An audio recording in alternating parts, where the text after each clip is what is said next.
seems weird. It looks super crooked to us, but on there it looks reasonable. Yeah. Yeah, it looks fine.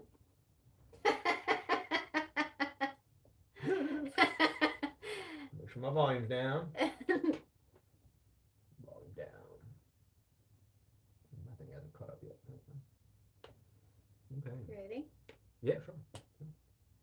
Yeah. Welcome to Books We've Never Read. Except for those we have. I'm Jason. I'm Nicole. And today is our second week of Children of Time by Adrian Tchaikovsky. Absolutely. This is episode 33. So before we get started, we want to make sure that this is a video that you really want to watch. So make sure that you've read up to the point that's been assigned. This goes through chapter 5.7 of Children of Time. We talk about everything as if you've already read it. So spoilers abound. Fun fact, this week I have not read to 5.7. She's one behind. We ran out of time. Two behind. Two behind? Well, yeah, two behind. So, but that's okay. Please, join us in the comments if you're catching this live, and if you're catching us on a replay, please sound off in the comments your thoughts and feelings and your notes as you read along. We love interacting with you, and we can't talk about everything.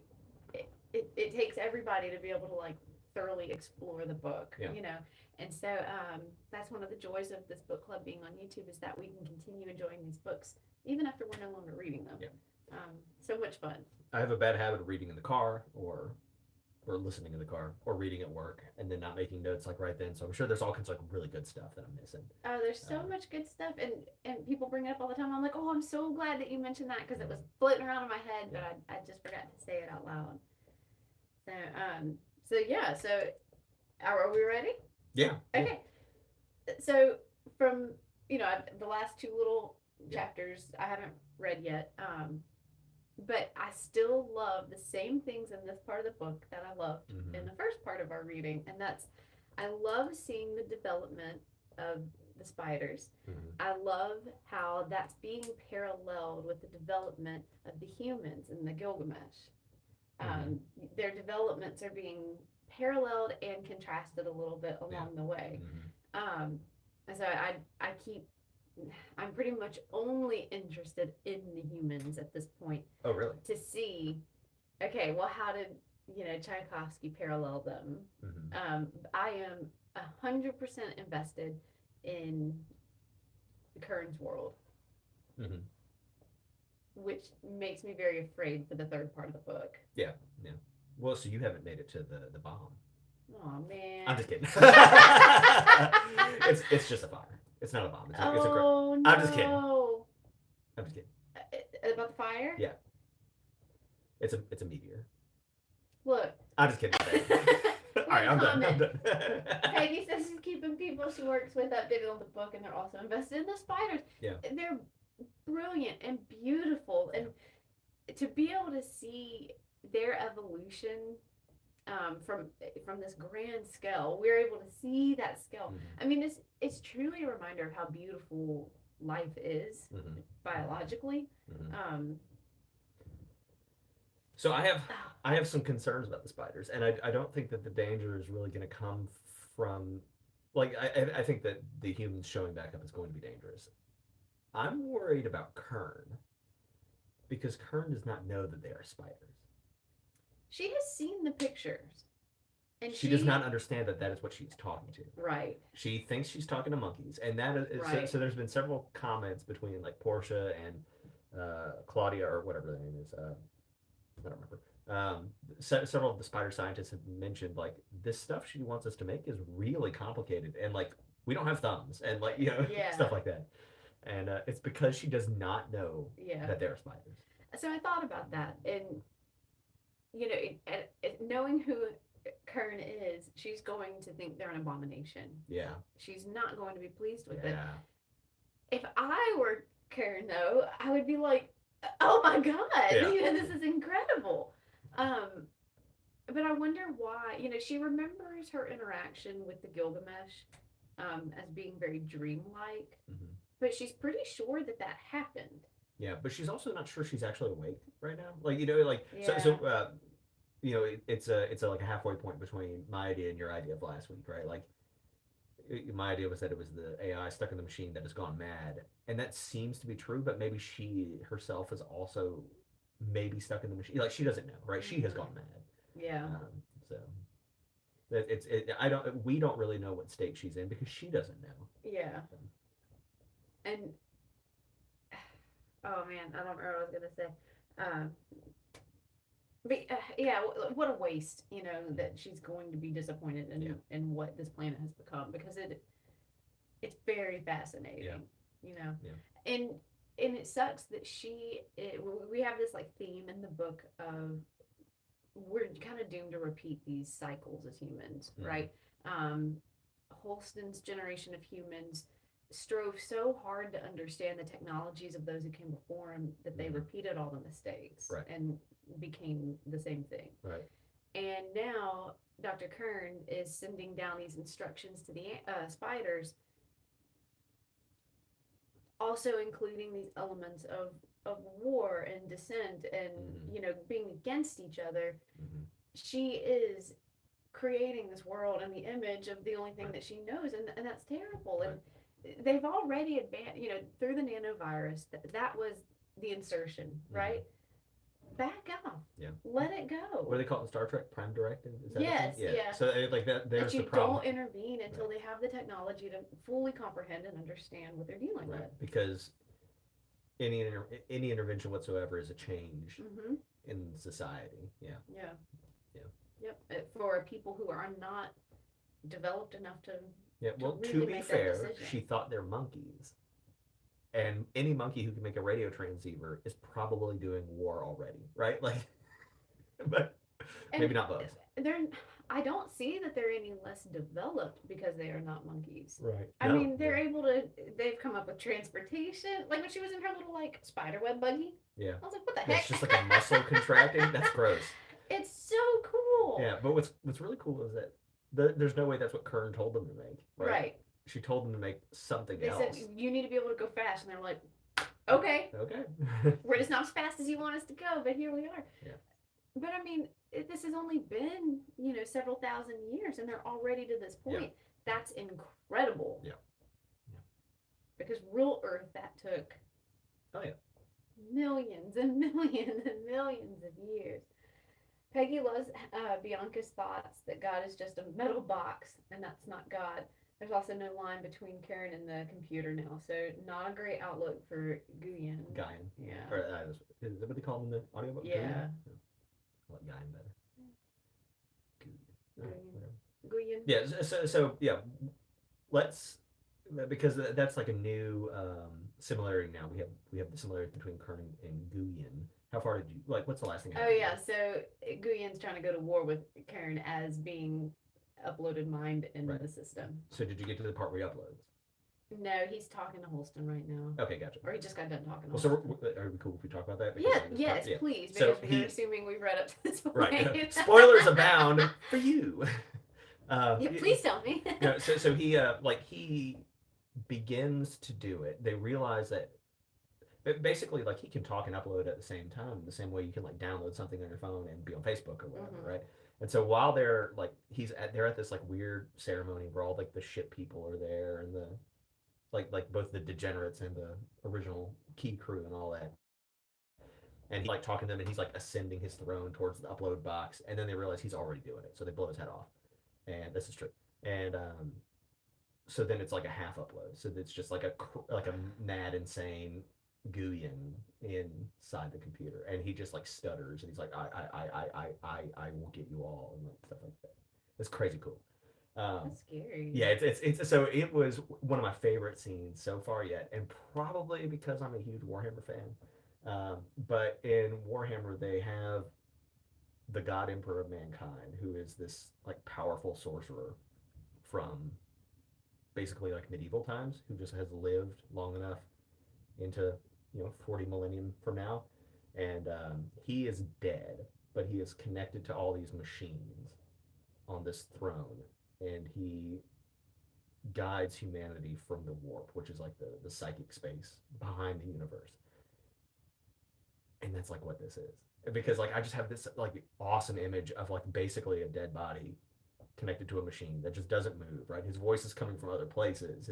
He doesn't blink, he doesn't eat, he just is this thing, right? And what they would call it is tech heresy. And I just like this idea of a blending between like machine and abomination and man and what things should be. And like I just saw the whole scene so perfectly. I actually have a model sitting out right now that I think is exactly what he would look like. Do you want to share it with the bunch? I can. Do you want me to? If you want to. Okay. Yeah, we can do that cool thing that YouTubers do where they hold something close to the camera and they put their hand in front of it so it zooms. So I kind of saw him looking like this. Just as like a dude machine thing. And he's no longer either, You right? have to show us when you paint him. Yeah, I'll work on it. Anyway, but that scene just really got me. I loved it. It was great. That was a terrible view, but thank you for letting me do that. Yeah, no, I think that's really cool.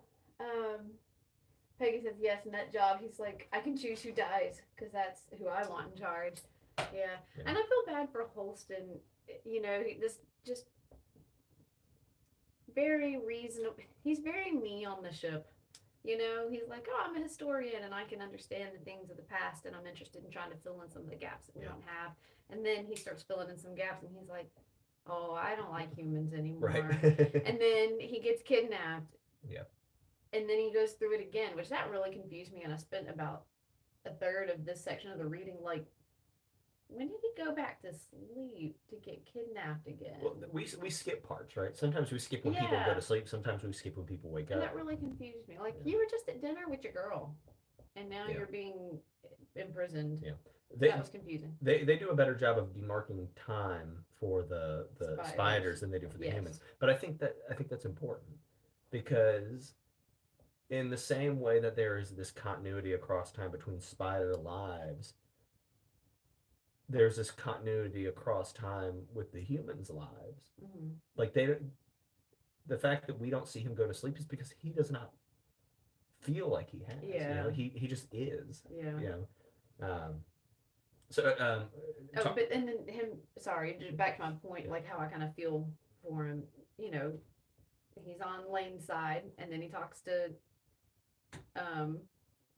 Cost, and he's on his side, the security guy, and then he talks to because he's on nobody's side. A guy in, and he's like, okay, well, I see all of your points, and this is all terrible, and why are we all killing each other? Yeah. The ship rat people, I think, are really cool, right? Like the fact that they've just devolved back into what humanity was, and something that Holston does not like, right? Like he does not like being around people anymore. He's been around 15 people for so long that he's forgotten just like the cesspool that we can be.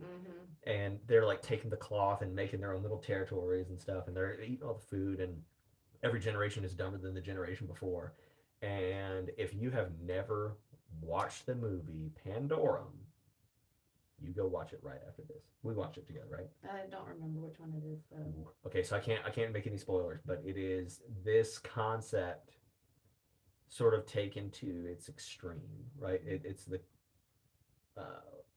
what if like the key crew didn't wake up and get involved? What would happen? What would humanity end up looking like? Yeah. Because it is not true that they would run out of food. Not anytime soon. Yeah. There's extra food on that ship. In the coolers. Yeah. The book brings up a really good point, and that's that as generations go on who don't have to understand, you know, we do really lose something very important. One of the most frustrating things my last couple of years teaching was having to teach students how to use their phones. Like how to make them understand what a program is and how that program functions and why little programs get hung up in like little glitchy things. I feel like my generation understands because we were the ones that got on a computer and had to type in a program path. You know, we understand what a computer is and how it works. Right. And for the kids now, it's just, this is my magic box and it just does what I tell it to do. They don't know how to troubleshoot anything. Right. You know, and so I just think that, and there's, you know, there's equal examples of that with us from Yeah. our parents. They're like, God, they don't understand how to Yeah. fix a car, you Yeah. know? And Well, I mean, like we don't know how to make bricks or hunt or like you know what I mean. Like there's I don't know how to grow corn, you know? Yeah. Like, No, absolutely, absolutely, and that's just a danger, right? yeah. Yeah. And so that's a strength, right? That the spiders have, that they do literally hold on to the information Yeah. from those who came before them. And so, you know, again, with this like parallel between the spiders and the humans, one of the things that I really kept latching on to in the very first section of our reading, Dr. Kern had just kind of scornfully, you know, mentioned the standing on the shoulders of giants, you know, and she's very bold and kind of egotistical, right? And she's like, I don't owe them anything, you know. That statement is meant to be an intellectual humbling, right? Like, if I were able to see further, if I was able to see further, it's because I was standing on the shoulders of giants. Newton was standing on the shoulders of Galileo and Copernicus and Aristotle and Diogenes and everyone who came before them. And Kern uploaded her memory into the little box, which it holds on to like knowledge that we're not able to do. The spiders also acknowledged a couple of times that they're standing on the shoulders of giants, and they literally are. And I think that's so cool that we were able to see this massive deficiency in the humans that is a natural strength from the nanovirus of the spiders. I just thought that was so cool. And the moment when Portia said, you know, I'm standing on the shoulders of giants, I thought that was such a cool thing that the author included.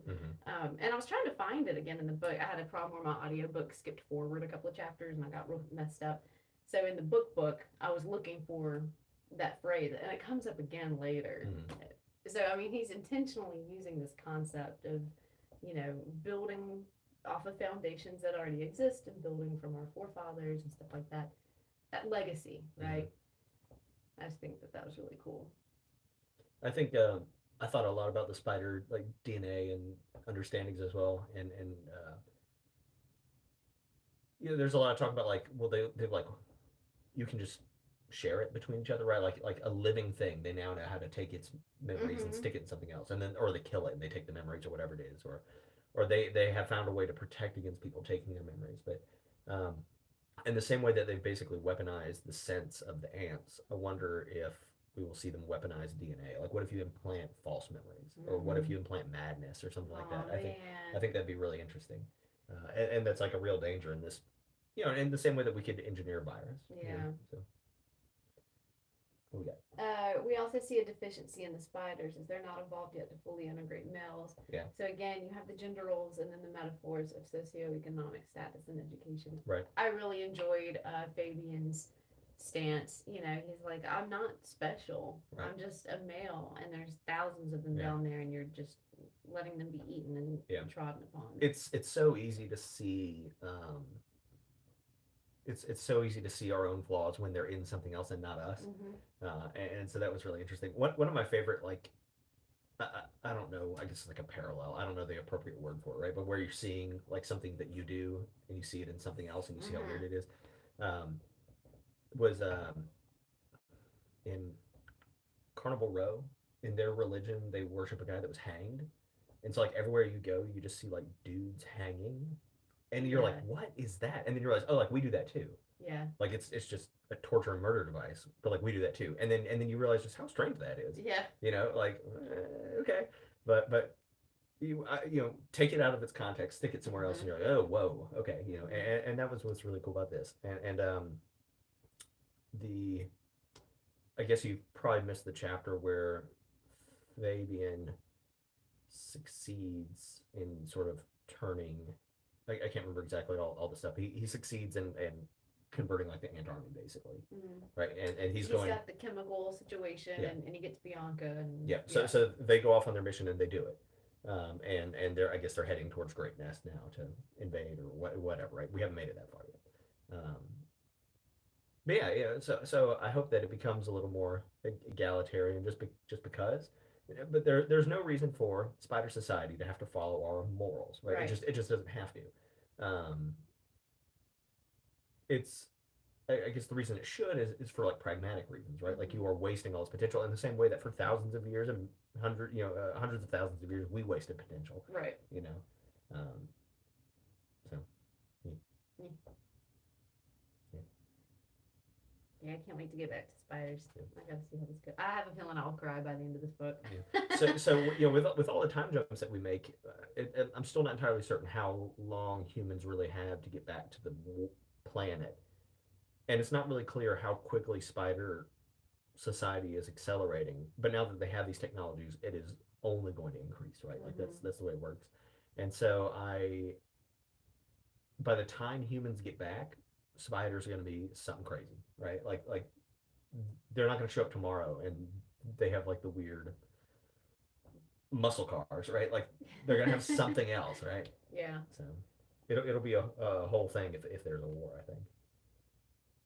I love how sorry, just kind of thinking of muscle cars and metal and Peggy's comment that Bianca could see the ship, you know. Yeah.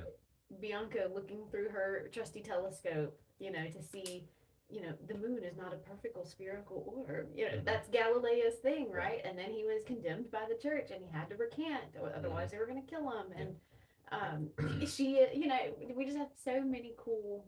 Yeah. I love the way the author has handled this. It's just so engaging. Yeah. I was thinking about that maybe earlier in this week. I can't remember, but just sort of about like spider religion and the personification of the messenger as like a she, right? And what and then I was trying to decide like how likely is religious thought in like an alien society? Like we have it, but why should we assume anybody else has it? And I think in like an ant society you would not get it, right? Because there's not it was I think that the religion aspect comes from being like a social being part of a social group, right? Because you interact with other entities, you then are trained to like look for their actions, right? Like if you're not here but I come home and find dinner on the table, I'm like, oh, where'd it come from, right? Like I assume you did it, right? And so whenever you go out into the forest and you find a bunch of berries, like on some level we kind of assume somebody did that for us, right? Like it's built into us. And I think that would be built into most societies because that kind of behavior, being able to look for those patterns, is important. Maybe not in an ant society, and maybe you wouldn't have religion in a society where things are like loners, right? Like if there was something where you just like went off on your own, you only came together for mating or whatever. Number one, I doubt you'd ever become like spacefaring, but we never meet you. But yeah, I think religion is something highly likely that we would run into all across like spacefaring civilizations ultimately for that reason. Highly likely or unlikely? Highly likely. Okay. Yeah. Because it's just an extension of our ability to communicate with others, right? We start trying to like make others. You know? Yeah. Well, and for the spiders, there wasn't a god until Kern said, "Oh, I'm your god. I'm your creator."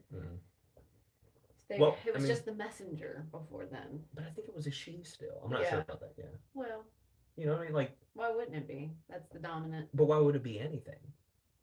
Yeah. Peggy says, but you see how religion is once again causing war. Yeah, sure. Yeah. Well, yeah. Anytime you end up with somebody who has like the right way to do something, then there's necessarily a wrong way to do something, and in like a weird way, and then you can justify what you're doing as kindness, right? I'm making sure that they stay orthodox, right? You know, we're doing them a favor. Yeah, it becomes a little whirlpool, right? You just all the way down. So one other thing, kind of tying it in with religion or whatever, this book, especially the spider part, is taking me way back to some books I read when I was a kid called Redwall. Like that was the series of books, and it's by a guy named Brian Jacques, and they like I don't think they were like necessarily religious in nature, but it had like abbeys, and they had monks, and they had like badger warrior kings, and mice that were monks, and otters that were pirates, and rats that were bad guys, and owls that were whatever. And it was just like stories about like all these weird creatures and like the world that they lived in. But it was really really good, and that'd be a cool book for somebody to read. Maybe not for this channel, but and maybe we could do for except for those we have on it. But Oh yeah. I'd have to do some research. But yeah, it was good. Peggy says, can we for a moment discuss the plague? I was so excited that I knew what the plague was. What was the plague? What was the plague? I'm not sure. I'm not remembering. I remember the plague. Yeah, but am I missing? Yeah, I'm not sure. Yeah, It made where the you going? like where did it come from? Well, then I don't remember knowing where it came from, but it seemed to be It made him climb all the way up. yeah to the top. It's a fungus. Oh. Oh, I don't know how I missed that. Interesting. It's a real fungus. Okay, interesting. Wait, how do you know? Yeah, I absolutely missed that part. That's interesting. I am a big fan of fungus as like zombie makers. That's what they do in The Last of Us. It's a fungus, and I think that's really cool. But It attaches itself to insects, attacks their nervous system, Okay. and makes them climb to spread spores. okay, Oh man, so that's a real world thing the though. girl with all the gifts. Well done. Yeah. Okay. So that's something that happens here, and I guess would happen there as well. Yeah, that's interesting. That's interesting. You know, and there's kind of mention of another like almost fungal thing on that gray planet. That all that The gray whole stuff planet was a became fungus. So Yeah. that's really interesting. What if Aw. so that was a terraformed world. What if it was completed, and then something like this happens, and then it took over? So It's a real thing. So friggin' cool. Yeah. That's terrifying. yeah. Okay, interesting. Yeah, I might have to go back and reread that part. The fact that they were able to beat it ultimately was really cool. Yeah. And that their medicine has progressed to such a place. When the plague hit, I was like, I read literature to escape reality. Yeah. Yeah. Well, I mean, plagues are one of the biggest killers of Yeah. ever. I don't want to read about it. Sad. What if a virus or a fungus or something had been the thing to ascend with the nanovirus? Like that would be a cool book to read. Mm. I thought it was really cool. Sorry, jumping little just random topics. I thought it was really cool when they recognized, as they're researching and understanding how to fight this virus, that they found the nanovirus. Right. It's like us finding the God gene. You know, it's not a good name for it. That's not really what it is. But it was that level of excitement, right? Like we're understanding what makes us function. Yeah. And when you can understand that depth of your own existence, you've made it, man. Like there's nothing off limits at this point, right? I think one interesting thing about this book is that so these spiders have discovered DNA. Yeah. Can manipulate DNA, and their system of writing is terrible.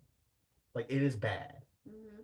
But because they can share literal memories, it makes it all okay. Yeah, and they the way that they do some of these discoveries, they treat very vaguely, but it's and sometimes that bothers me because I want to know like the real mechanism. But he's done a great job in this book of being like, look, here it is, right? And you can't get around the inherited memory thing, and like you can't fight against it. It just is what it is, and so you accept it. But I mean, it's really elegantly done, I think. So. He has done a very thorough and thoughtful job, I think, of creating this, putting these pieces together. It's so cool. What else you got? We've hit on most of my points already. I mean, there was a lot. We spent a lot of time trying to overcome the virus, and then we spent a lot of time on like the equality thing, and then all we had really for humans, more or less, in this reading was what's going on with Guyen or whatever. Holston forever being kidnapped. Yeah, right. Yeah, he been kidnapped like 4 times. He was kidnapped last week. Yeah. So. At the point where he just like shoulder slumps and just starts crying, Yeah. like he's like, I've been alive for like 2,000 years and Yeah. this sucks. And just his realization that there's just nowhere forward that they're going Yeah. as humanity. Well, and that's the thing, right? We have this myth that we're going forward, but it doesn't matter. Right? Like it does. There is no forward. I was watching. It was one of these movies I watched this weekend,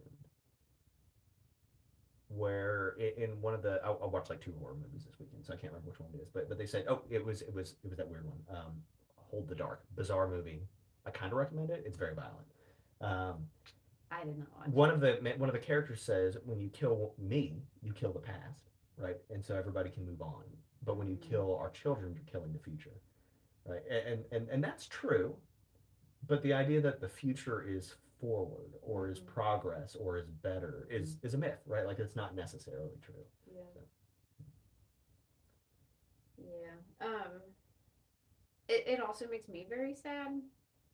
Like, I logically recognize that humans are not the greatest possible thing. There can be Because we're gonna be the plenty of other advancements beyond us, right? But I personally would love to keep going, to like to travel the stars, to Oh yeah. I want to live in Star Trek world where like that's a thing. I can boldly go, you know. I would love that. And so I'm kind of with Holston on just like this, just being gutted at like, look at everything that look at the 2,000 years he spent his life work doing, and he hates who they've been, and he sees where they're becoming. You know what's interesting is how many people want that. They want to go and see the universe or whatever, but they won't travel here. What'd you say? I travel. I'm not calling you out. I travel when travel's available. Right. I'm just saying, but like, how many people are like that, and then they don't take advantage of it, you know? Yeah. It's interesting because there are other and like, but also like the idea that we are not the best thing possible. I don't know what that means, right? Like, what does it mean to be the best thing possible? Well, to be the next thing possible. How about that? I mean, yeah, I guess, but like even that thing has a next thing that's possible. You know, that never ends. But most humans, I think, believe that we are the number one, the alpha, the inheritors of the earth. Yeah. Well, you know. I mean, like we are definitely the alphas here currently, right? Right. For now. Yeah. It's highly unlikely anything else here will become the alpha. Yeah. Well, I mean, just that we might not be able to keep living here. Octopi. You know what I mean? Like, it just might not be a suited environment for us for a long time. But that the planet still continues. Yeah. You know, doing its thing and reforging and purging and and all that. But anyways, the point being, like, I feel Holston's sorrow there, that there is this great hope of like, I want to boldly go, and I want to be part of helping the next generation, and for what? It's just not worth it. Spaceship needs the overlords, spiders too. Yeah. Yeah, this book is really cool. Yeah. I mean, this is a fantastic recommendation. This is really good. Yeah. I do apologize for not having read all the way. It was a big reading this week, but I finished on Tuesday. So, one other, like, talk about technology. I think the concept of terraforming is really cool, and I don't know realistically what would be required to get something like that done, and I'm sure it's massive.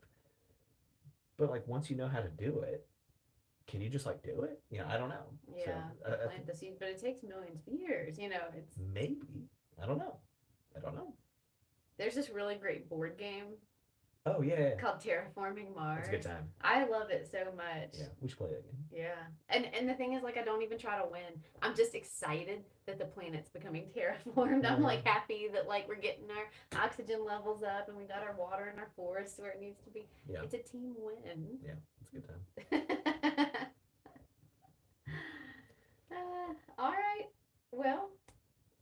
Yeah, I think that's about it. We're gonna wrap this book up now. Peggy, if you have anything else, take it out. If you are planning to follow us into our next book, we have not picked it yet, so we are going to. We're about to. We're going to put out a short sometime today, letting everybody know what we're going to do. And we have really no idea. We have not discussed at all where But we we're do heading have a next. solid We list have a of some huge new list. recommendations. Yeah. So I'm excited about everything on the list, Yeah. actually. Yeah. So So yeah, check the information box below for what our next reading is, and I mean it's to the end of the book. oh, Surprise. Right. I was about to let me Um, flip to my page. Yeah, the last week is always the easiest week to figure To out where the to end. stop. Yeah, to the end. Oh, I wonder how do you think this is gonna end? I have no. We haven't guesses. talked about that. I have no Peggy, guesses. how do you think it's gonna end? Greg Fox. So okay, fine. Because I am the predictions guy. Here's my prediction. I think if I had to put money on something, I'm going to peg the humans and the spiders coming together to defeat Kern and Goyen. Ooh. Both of these things are abominations that are no longer life, and they will destroy them both. Because and my reasoning and thinking that is that like once you start accepting males as part of your society, then you start expanding rights to like ants and other stuff, and then it's just another skip to be like, oh, this thing is actually sentient humans too, right? So, Beyond will travel. Very cool. Spiders and people join forces. Yeah. yeah, that's what I hope. That's what I hope. Cool. All right. Well, we will see you next week to finish this. Make sure to be checking out for that short to see what we're reading next. Happy reading. Bye. Bye. Thanks for joining us.